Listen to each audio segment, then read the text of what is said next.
اللہ تبارک و تعالی کا ارشاد ہے وَمِنْ حَيْثُ خَرَجْتَ فَوَلِّ وَجْهَكَ شَطْرَ الْمَسْجِدِ الْحَرَامِ، اور اے محبوب تم جہاں سے آؤ اپنا منہ مسجد حرام کی طرف کرو۔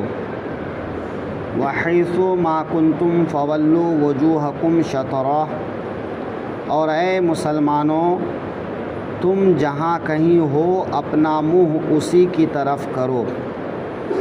لِأَلَّا يَكُونَ لِلنَّاسِ عَلَيْكُمْ حُجَّةٌ، کہ لوگوں کو تم پر کوئی حجت نہ رہے، یعنی کفار کو یہ طعنہ دینے کا موقع نہ ملے کہ انہوں نے قریش کی مخالفت میں حضرت ابراہیم اور حضرت اسماعیل علیہم السلام کا قبلہ بھی چھوڑ دیا، باوجود کہ نبی صلی اللہ علیہ وسلم ان کی اولاد میں ہیں اور ان کی عظمت و بزرگی مانتے ہیں۔ لہٰذا اے مسلمانوں تم جہاں کہیں بھی رہو اپنی نماز میں اپنا قبلہ خانہ کعبہ کو بناؤ۔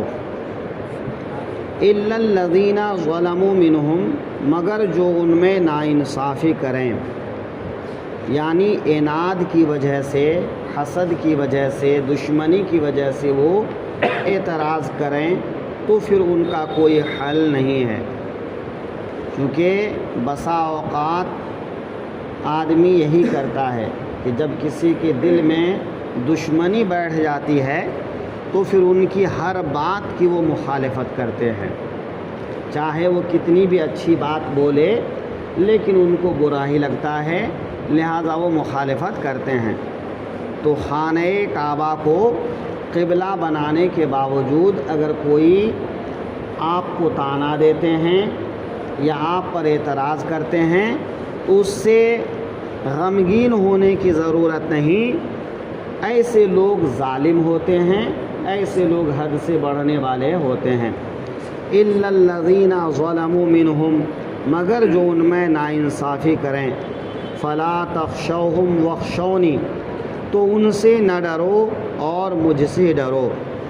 کہ انسان کیا کہے گا بے وجہ جب کوئی اعتراض کرنے لگ جائے، تکلیف دینے لگ جائے، ناپسند کرنے لگ جائے تو ایسے لوگوں کی طرف توجہ کر کے اپنے آپ کو پریشان مت کرو، کیونکہ کبھی کبھی ایسا ہوتا ہے کہ لوگ ذہنی طور پہ ٹارچر کرتے ہیں کہ ہر بات میں جو ہے اعتراض کر کر کے سامنے والے کو جوش دلانا، تیش دلانا، ان کو کسی غلط کام کرنے پر ابھارنا، یہ مقصد ہوتا ہے کہ آدمی کسی کے جوش دلانے پر جوش میں آ کر کے کوئی غلط کام کر بیٹھے اور پھر اسی غلطی کو لے کر کے جو ہے ان کو تکلیف دینے لگے۔ لہٰذا ایسے لوگوں سے ہوشیار رہنے کی ضرورت ہے۔ تو جو بے جا اعتراض کرے، بے جا تکلیف پہنچائے، ایسے لوگوں سے احتیاط کرو، پھر ایسے لوگوں کی پرواہ ہی مت کرو۔ وہ بولتے ہیں بولتے رہیں، وہ بکتے ہیں بکتے رہیں، وہ ان کے راستے چلتے رہے، آپ اپنے راستے چلتے رہیں۔ آپ کو اپنا راستہ بدلنا نہیں ہے، اگر آپ حق پر ہیں تو کہیں غلطی ہے اور کوئی غلطی کی نشاندہی کر رہا ہے تو اپنی غلطی کو سدھارنا یہ بہت اچھی چیز ہے کہ انسان کو اپنی غلطی سدھارنا چاہیے، لیکن جہاں کوئی غلطی نہ ہو پھر بھی کوئی اعتراض کرتا ہے تو ایسے اعتراض پہ کان نہ دھرو، اللہ کا خوف اپنے دل میں لیے ہوئے صحیح کام کرتے رہو۔ فَلَا تَخْشَوْهُمْ وَاخْشَوْنِي، کہ اے محبوب حد سے بڑھنے والے ظالموں کا خوف نہ کرو، ان کا اندیشہ نہ کرو، میرا خوف اپنے دل میں رکھو اور تم صحیح راستے پہ چلتے رہو۔ وَلِأُتِمَّ نِعْمَتِي عَلَيْكُمْ، اور یہ کہ اسی لیے ہے کہ میں اپنی نعمت تم پر پوری کروں۔ کہ اللہ کی نعمتوں سے سرفراز کون کیا جاتا ہے؟ جو انسان اللہ کی راہ پہ چلتا رہتا ہے، وہ دوسروں کے بہکاوے میں نہیں آتا ہے، ورغلانے میں نہیں آتا ہے، وہ اللہ رسول کے حکم کو مانتا ہے، ان کی اطاعت کرتا ہے، باقی دنیا کیا کہے گی نہیں کہے گی دنیا کی فکر نہیں کرتا ہے۔ دین کے راستے پہ چلتے ہوئے اگر کبھی تکلیف آ جاتی ہے تو لوگ طعنہ دینے لگتے ہیں، بڑا دیندار بن رہا تھا، دیکھو پھنس گیا، ہے کہ نہیں؟ اب بڑا نمازی بنتا ہے، دیکھو ایسا کرتا ہے، داڑھی اوڑھی رکھے ایسا بولتا ہے کہ نہیں؟ تو لوگ اس طرح سے بھی طعنہ دیتے ہیں، کوئی داڑھی رکھ لیا تو داڑھی والا آدمی ایسا کرے گا، نماز پڑھ رہا ہے نماز پڑھنے والا آدمی ایسا کرے گا۔ ارے بھائی، داڑھی رکھنا تو نبی کی سنت ہے، تم پر واجب ہے، ہر مسلمان کے لیے یہ حکم ہے، ایک تو تم خود نہیں کرتے اور دوسرے کو طعنہ دیتے ہو۔ نماز پڑھنا ہر مسلمان پر فرض ہے، تم خود تو پڑھتے نہیں اور پڑھنے والے کو طعنہ دیتے ہو۔ تو یہ دنیا ہے، یہاں لوگ ایسے ہی کرتے ہیں، ایسے لوگوں کی فکر نہ کرو تو اللہ کا انعام تم پر ہوگا، ہے نا؟ وَلِأُتِمَّ نِعْمَتِي عَلَيْكُمْ، اے محبوب آپ اپنے دل میں اللہ کا خوف رکھیے، اے مومنین اپنے دل میں اللہ کا خوف رکھیے تاکہ اللہ تمہارے اوپر اپنی نعمتیں پوری کرے۔ اور نعمتیں ہیں کیا؟ اللہ کی ہدایت، دنیا و آخرت میں عزت، یہ اللہ کی نعمت ہے۔ جس کو ہدایت مل گئی وہ اللہ کی بڑی نعمت ہے۔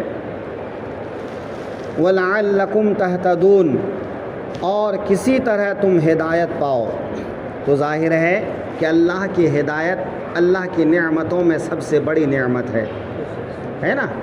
تو جس کو اچھے کام کرنے کی ہدایت مل گئی، اچھی بات بولنے کی ہدایت مل گئی، اچھی طرح زندگی جینے کی ہدایت مل گئی، یہ اللہ کی طرف سے بڑی نعمت ہے۔